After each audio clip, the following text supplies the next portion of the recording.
تورخم کې د افغان او پاکستاني ځواکونو سخته جګړه څنګه شروع شوه او څنګه پنجابیان تسلیم شول. ګرانو لیدونکو السلام علیکم.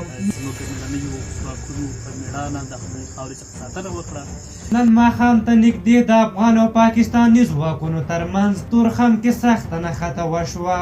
د معلوماتو له مخې نښته هغه وخت رامنځته شوه چې پاکستاني ملیشو غوښتل چې د ډیورنډ پر کرښې څخه دېخوا ټاور یا برج جوړ کړي چې سرحدي ځواکونو یې مخالفت کړی او وروسته نښته رامنځته شوې.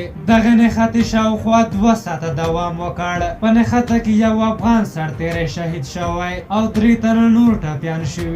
افغان ځواکونو بیا د پاکستاني ځواکونو 2 پوسته په نښه کړې چې ګڼې پاکستاني ملیشې هلاکې کړې. سیمې ته ګڼ تازه دمي ځواکونه هم ورغلي وو. وروسته پاکستاني لوري په شا لاړه، وتښتېده او د جګړې د ودرېدو غوښتنه یې وکړه.